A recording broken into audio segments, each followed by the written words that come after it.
Baik, assalamualaikum warahmatullahi wabarakatuh. Kembali kepada saya Muhammad Rifai. Di sini saya akan menjelaskan mengenai sejarah peradaban Islam, yaitu pada dinasti Abbasiyah. Yang pertama adalah berdirinya dinasti Abbasiyah ini tidak luput dari sebab akibat atau faktor yang melatar belakanginya. Yang pertama adalah faktor internal dan eksternal.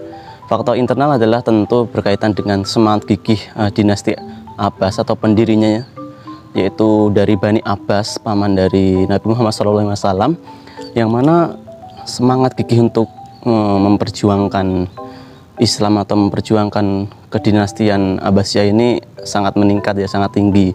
Nah, di samping itu faktor eksternal juga, yaitu dari dinasti sebelumnya, dinasti Umayyah itu juga mengalami kemunduran yang sangat pesat.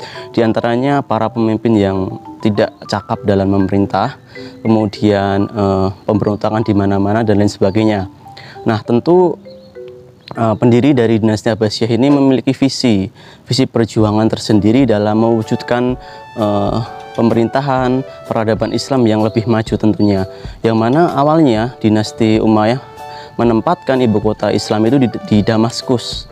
Nah, kalau di dalam dinasti Abbasiyah ini pemimpinnya yang pertama kan Abu Abbas As-Sofah, ya, itu menempatkan pemerintahan ibu kota dinasti ini ke Baghdad.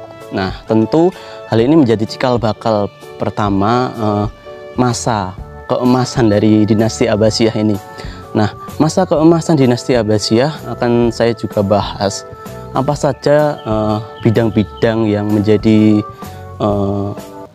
ikon kemajuan dari peradaban dinasti Abbasiyah di Baghdad ini. Yang pertama adalah di bidang pemerintahan. Ini berkaitan dengan sosok pemimpin yang pada waktu itu memerintah, ya, yaitu diperintah oleh Abu Ja'far Al-Mansur, kemudian dilanjut oleh anaknya Al-Ma'mun. Yang mana di dalam bidang pemerintahan ini pemimpin yang baru ini sangat bagus sekali dalam menerapkan prosedural pemerintahan, yaitu mengangkat Perdana Menteri sebagai wazir, menata tata pemerintahan yang bagus, dan menindak pejabat yang tidak cakap dan korupsi. Selanjutnya adalah kemajuan di bidang militer. Pada masa dinasti Umayyah itu militer kurang mendapat perhatian. Jadi di dalam dinasti Abbasiyah ini militer itu dididik selayaknya tentara yang profesional sehingga dapat menjalankan visi dakwah ataupun visi misi dinasti pada waktu itu. Oke. Selanjutnya adalah di bidang ilmu dan pengetahuan. Tentu ini sangat menonjol sekali, ya, di dalam dinasti Abbasiyah. Karena apa? Karena pada waktu itu pemimpinnya adalah orang yang mencintai ilmu, sehingga pada waktu itu dibangunlah sebuah Baitul Hikmah yang di dalamnya adalah membahas tentang ilmu-ilmu kesusastraan, filsafat, teknologi, bahasa, dan lain sebagainya. Maka dari produk Baitul Hikmah ini yang saat ini masih kita dapat lihat dan dapat kita cari, yaitu adalah mengenai ilmu dan para intelektual seperti Ibnu Sina, Al-Farabi.